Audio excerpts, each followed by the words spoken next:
Red Sox Power Rankings, who's on top at the All-Star break? The best player on the best team in baseball is number 1 this week. Commentary. After a couple of quick exits from the American League Division Series, there were plenty of lingering doubts when the Red Sox started the season with a record of 17-2. Wait and see seemed to be the prevailing wisdom from a fan base leery from a pair of 93-win campaigns that were ultimately unfulfilling. Ad choice advertising and red invented by Tees, but when a team that opened 17-2 subsequently bookends its torrid start by going 16-3 in its final stretch before the All-Star break, it's time to put the skepticism aside. At least until October. The natural skepticism of these parts is a better fit for years like 2012, when Bobby Valentine took over in the wake of the chicken and beer scandal, and this team won 69 games for the entire season. With their next victory, the 2018 team will match that, likely by its 100th game. Advertisement. They have the best record in the major leagues at baseball's unofficial halfway mark, having won more games before the All-Star break than any team in history, and having opened up a 4.5-game lead over the Yankees in the AL East with a record of 68-30. That leaves them with 64 contests to go, and if they merely split those by going 32-32, they'll become the first Red Sox team since 1946 to win at least 100 games in a season. If they continue playing at their current pace, they'll pile up 112 victories. Is a .694 winning percentage sustainable? Likely not, although neither was putting together 3 separate winning streaks of at least 8 games while never losing more than 2 in a row. Here's a look at how the individual pieces have contributed to that collective success as the team pauses for the Midsummer Classic. 30. Bobby Pointer, not ranked last week. His strikeout rate is rising at AAA, where he has been more than merely a lefty specialist, but if he carves out a role in Boston this season, that figures to be his duty based on the way the bullpen is built. 29. Sue Whalen, NR. The opportunity for more big league playing time could be there for Lynn, but even after Saturday's single he's just 1 for his last 31 in the majors. Advertisement. 28. Brandon Phillips, 29 last week. The 37-year-old graduated from Lowell and made his way to Pawtucket last week, so he's now just 1 stop away from the majors. When the Sox signed him, it was said he would play both second and third base, but to this point he's worked exclusively at second while also serving as the designated hitter in 4 of his 7 appearances. With Dustin Pedroia potentially done, perhaps the plans have changed. 27. Stephen Wright, 27. His latest rehab process after cartilage restoration in his left knee is going slower than expected, and the hopes of him returning soon after the All-Star break have been dashed. His value to the 2018 team is in question at this point. 26. Christian Vasquez, 22. Surgery was successful on the catcher's broken pinky, but it could be September before he returns. So far, though, the Sox pitching staff has shown no ill effects in his absence. 25. Tyler Thornburg, 25. Sunday was potentially significant for the right-hander, who was brought into the game with Boston leading by 3, and left it there with a scoreless frame. It marked his first hold as a member of the Red Sox, and maybe a bump in earning the trust of his manager. 24. Hector Velasquez, 24. According to the Baseball Reference calculation of wins above replacement WAR, Velasquez has been the 12th most valuable Red Sox player this season, worth 1.5 wins above a call-up level substitute. 23. Brian Johnson, 26. He walked 4 over 4.2 innings, but nevertheless it was another successful spot start for the lefty, who had been disabled by hip inflammation.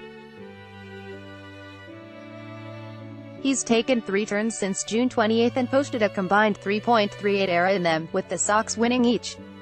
Advertisement. 22. Drew Pomeranz, 17, the southpaw whose era is 6.81 over 8 big league starts this season has yet to figure things out during his rehab assignment, and isn't being considered as an option to take the ball Friday when the Sox resume things in Detroit. This can't be the way Pomeranz was hoping his contract year would play out. 21 Blake Swihart, 21, with fairly regular playing time finally afforded him. Swihart doubled his season total of doubles this past week, bringing that total to 4. What's been most interesting about his recent action is that despite being one of only 2 catchers on the roster, he still played 16 innings at first base in the Toronto series. The idea of him being a super utility option, or showcasing him, hasn't been squashed by the Vasquez injury. 20. Brandon Workman, 23, if the Red Sox fail to land a late-inning reliever before the trade deadline, might their solution already be on the roster? Workman's ERA is 1.62, he's allowed runs in only 2 of his 19 appearances, and he hasn't walked a batter in 9 July outings. He doesn't have the strikeout numbers that are ideal for someone in a primary setup role, and only 3 times has he been summoned with the Sox leading by 3 runs or less, but a more prominent, important job was his in the 2013 World Series, so why not give it a shot? 19. Eduardo Nunez, 20, in 21 plate appearances last week, Nunez had 5 hits, all singles, and he didn't draw a walk. Of the 164 qualifying hitters in baseball, he enters the break with the 13th worst on-base percentage, .283, and 12th worst ops, .644. 18. Heath Hembree, 18, it was a solid first half for the right-hander, who finished it with 13 holds after pitching himself around 3 hits in an inning of work on Sunday afternoon. Hembree got the 8th inning of that one with the Sox holding a 3-run lead, which is a role worth monitoring as the Sox firm up roles over the final couple of months.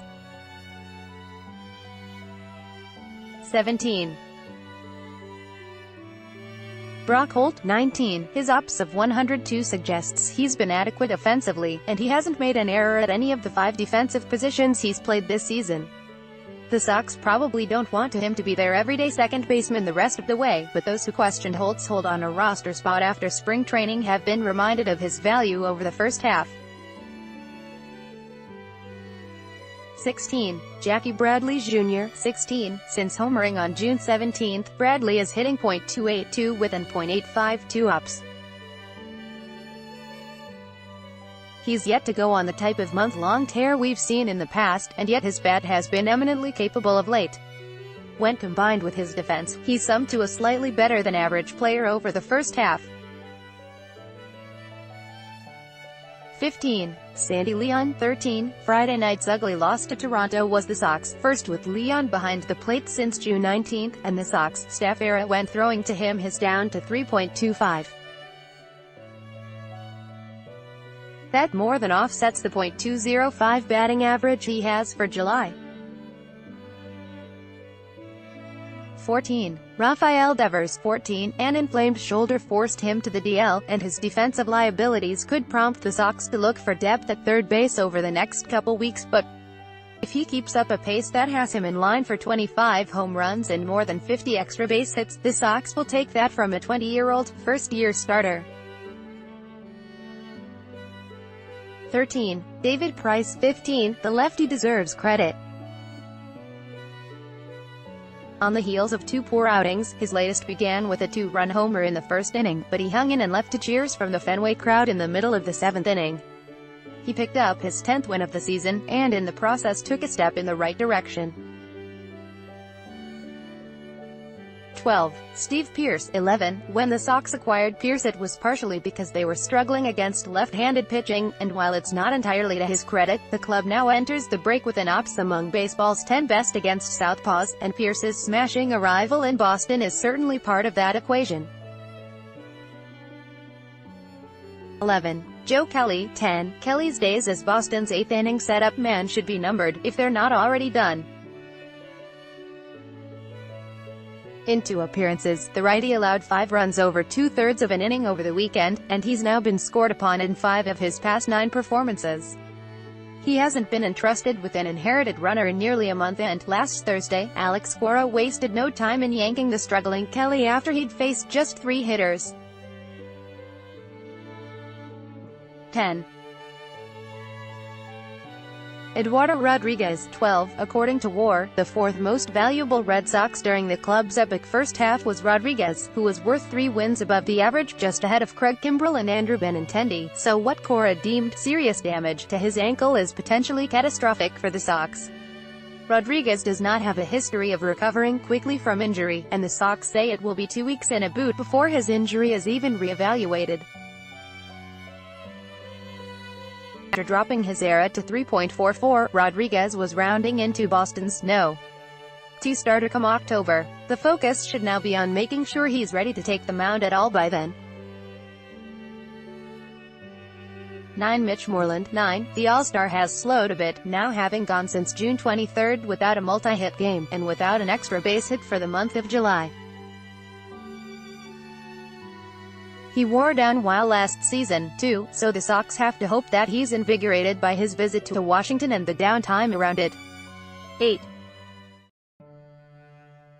Rick Porcello, 7. Friday night was in particular a stinker, when he gave up 7 hits, 4 walks, and 8 runs in 2 innings, but his final 4 starts before the break were collectively concerning, considering Porcello allowed 2 homers in 3 of the 4 contests.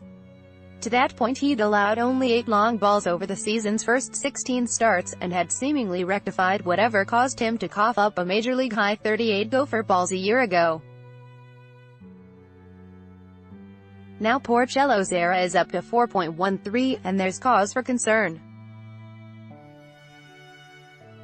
7. Matt Barnes, 8. He's been making it look so easy for the past month. It was affirming to see Barnes work his way out of trouble against the Blue Jays last Thursday. He surrendered 3 hits as well as his first run since June 15, but with a couple of strikeouts he managed to keep the Sox lead intact and get the ball into the hands of his closer. His breakout career year continues on. 6. Andrew Benintendi, 5. His .897 ops ranks 6th in the majors among qualifying outfielders, even after he ranked 35th on that list after a sluggish April.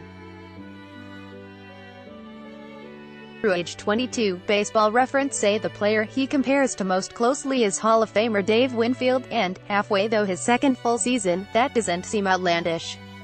5. Xander Bogaerts, 6. 2 Red Sox players had exactly 103 plate appearances over the 4 weeks leading up to the All-Star break. Player A had 15 extra base hits, 25 RBI, 8 walks, and 25 strikeouts.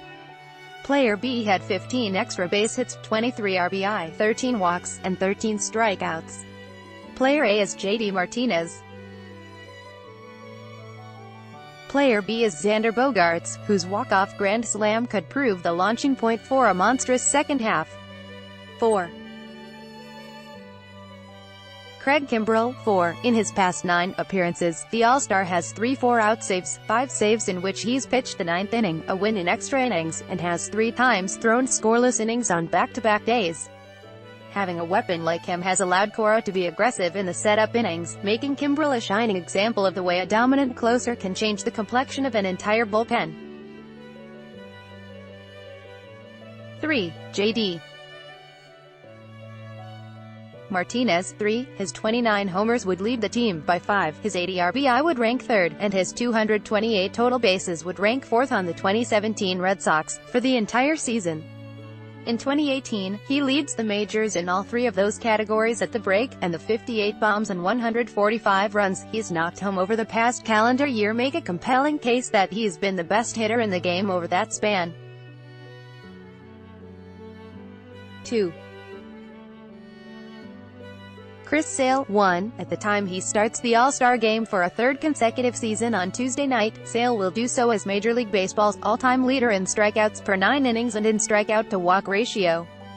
That suggests his combination of power and command is on par with that of any pitcher in history, and encapsulates the dominance Red Sox fans have witnessed over his first 52 starts for Boston, during which he's notched nearly twice as many strikeouts, 496, as hits allowed, 250, in 343.1 innings. 1. Mookie Betts. 2. Boston's sensational first half received its signature moment last Thursday night when Betts blasted the 13th pitch of a battle with Blue Jays starter J.A. Happ beyond the left field wall, then celebrated his grand slam with such a boisterous show of joy and satisfaction that it had to arouse even the skeptics and cynics who've resisted wrapping their arms around these Red Sox, or baseball, in general. The best player on the best team, Betts is the American League's MVP at this point, and, really, it shouldn't be much of a debate. By Taboola Sponsored links Promoted links You may click a bell. Say hello to the app which gets you speaking a new language in just 3 weeks. Babylon fashionable 10 great dresses for formal event. Fashionable undo Blinkist. This woman reads 100 books in a month. Blinkist undo best wonder trip. 7 most breathtaking rooftop hotel pools. Best wonder trip undo 10 like a interior design trends for 201,810 like undo Business Plus 21 countries with the most powerful passports. Business Plus undo